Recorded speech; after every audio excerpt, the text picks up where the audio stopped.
back from the dead.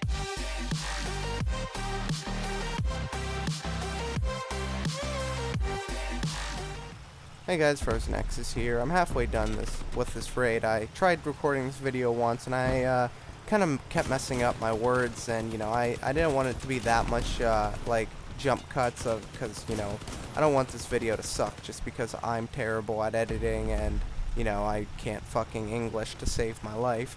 So I just went ahead and restarted the video. But as you know, this video is going to be about the microtransactions. First off, I want to say the microtransactions will not be added till open beta. So don't worry, you have a lot of time before it's even going to take effect. But if you were wondering when they're getting added, open beta. Once the game goes open beta, that is the first time they'll accept microtransactions. There will not be any microtransactions before then, other than, purchasing into the game, but that's not necessarily a microtransaction. That's just a small reward for purchasing into the game. So, a lot of you probably think that, well, aren't microtransactions going to spike the economy so much that it's going to make it impossible for you to buy anything off the market? Which I kind of thought that way too, and then the developer AlexiTG actually explained it to me, and he makes a really good point. Sure, things are going to spike on the market, and at first I was like, great, this is getting off to a great start. He's already admitting that there's going to be a problem with the market. But that's the thing, there isn't going to be a problem with the market. What's going to happen is that prices are going to spike for everything. With more currency in the game, people will be spending more money on the game, so or more money for things in the game. So once all the prices go up, you then need to realize that you can still craft these parts. Even with the prices going up, you'll still be able to make X amount of gold for crafting that item. The amount that you make for crafting the item, or the amount of resources it takes to craft an item, is not going to go up. So you'll just be making more coins off of crafting an item, but those coins in turn will be worth less than they are now. So overall, you'll be making about the same amount of coins. Sure, now you might get like 300 coins for a blue. At this moment in time, that's generally what a blue sells for, any blue really sells for on the marketplace. But if you make 1,000 coins for that blue, you've got to realize, though, that means everything else is going to be adjusted correctly, so that 1,000 coins for that blue is then, it works. You're not going to get screwed by it, really, is what I'm saying. You're going to still be able to purchase items off the marketplace, and the economy will stay pretty much the way it is now. Of course, there will be a brief transitional period where, think the prices will go up and down more than they will once everything gets stabilized out. But that's what happens once you introduce a new large amount of currency into a game. It's going to take the game a little bit of time to get used to, how much stuff is going to cost and things like that. You can't expect everything to be the same price it is now the moment microtransactions get handled, because unfortunately it will not work that way. It's going to be probably a week or two, I'd say, that items are going to be either expensive or really cheap. Depends on which way it falls. It really depends on how much money people spend on the microtransactions, whether or not items drop in price or they go up in price.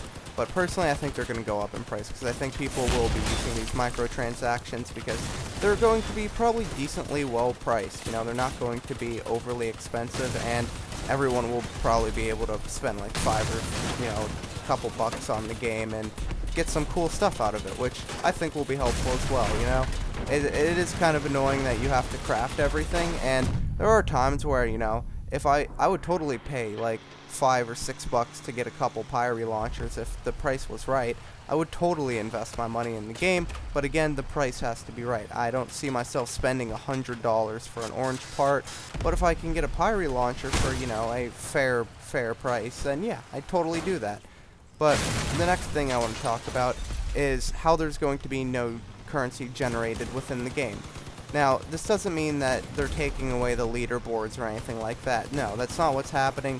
What I'm saying is the game itself, you cannot generate currency. The leaderboards, yes, they will generate currency.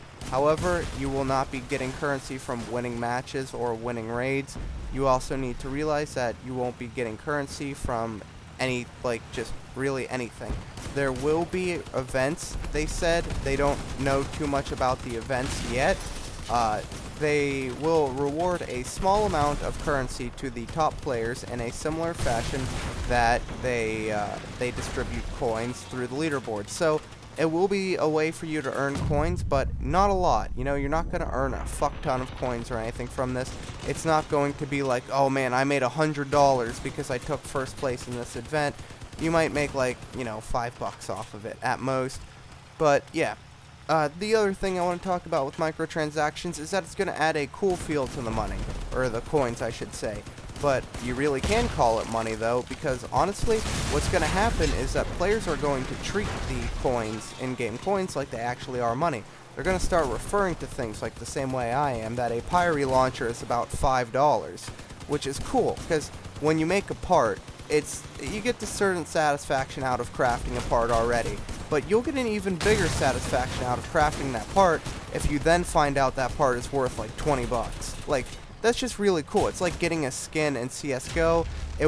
No one would give a shit about the skins if you couldn't buy and sell them. It's like, yeah, cool, I can decorate my gun, but when you open up that fucking Dragon Lore skin and you now have like $1,000 skin, you lose your fucking skin. You lose your actual skin in real life because, you know, you jumped right the fuck out of it. So keep that in mind about microtransactions as well. And just overall, I don't see Tarjum fucking us over with it. They're not going to make any parts in the game, you know, buy only.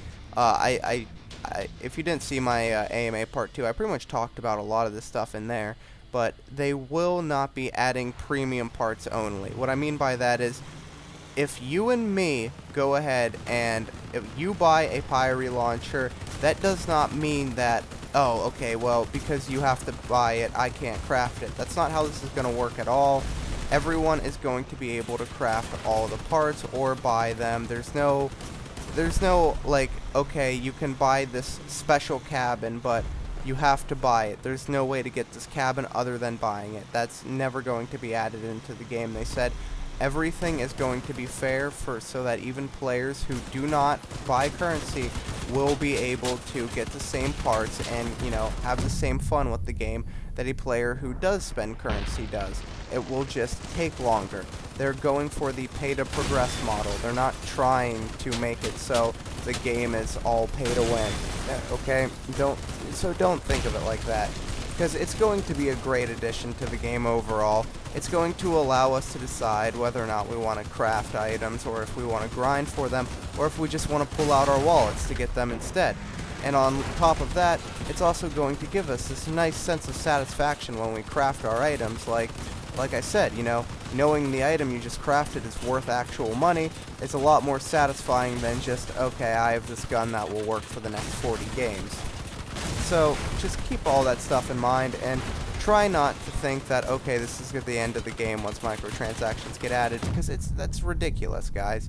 I mean, War Thunder had microtransactions from the very beginning, and look how great that game turned out. And you can argue with me for days like, I have people that say they hate War Thunder, and I can just argue with them because a lot of the things they hate with War Thunder isn't that they hate War Thunder, it's just that they hate fucking free-to-play games in general, and that they also aren't a big fan of pilot games to begin with, or sometimes even tank games. You know, it's more people complaining about the game than the actual microtransactions. If you spend money on a game you don't like, yeah, you're going to be angry about it. But if you spend money on a game you like, then who has a problem with it? Exactly, no one does. You know, as long as you get a sense of reward for the money you spend, I don't think people will really have a big problem with it. But a lot of players who I know that complained about War Thunder were people who just didn't like the game to begin with, and they thought investing money in it was the only way to go. And they wanted it to be pay to win. They thought it was pay to win. But once they got the part or bought the tank they wanted, they quickly realized that, oh shit, just because I bought this tank doesn't mean I'm the only one with this tank. Everyone can get this tank. I just got it quicker than they did. So, you know, the whole idea of this game becoming pay to win seems a bit ridiculous to me. And like I said before, Tarjum have a lot of experience with free-to-play games with a in-game monetization policy. If you look at their last game, Star Conflict and Sane 2, both of them work on the same, type of market, and they are great games. Even if you don't like those games, which I'm sure a lot of you have never even played those games, they're lesser known games, but they are still decent games nonetheless, and even though that the free-to-play market in the game, for some of them, isn't the greatest, and I'll admit it, they still have the experience from those games. They worked on several free-to-play games before. They've made them, they know what works, they know what doesn't work, so you can expect that you're going to be getting a free-to-play game from a developer that understands what makes the game free-to-play versus pay-to-win, rather than just a corporation implementing some half-assed, monetization policy, kind of like Clash of Clans. But anyway, that's really all there is to it. I'm just going to finish up this game because there's only one tower left. But I hope this clears up any questions you had about microtransactions. If it didn't, go ahead and ask me in the comments. Before you ask how much is it going to cost per X amount of coins, I have no idea. We'll find out when open beta starts or when the devs give us more information. But I hope you did like the video. If you did, please like it and subscribe. It means a lot to me, and I hope to see you guys in the next one. Peace out.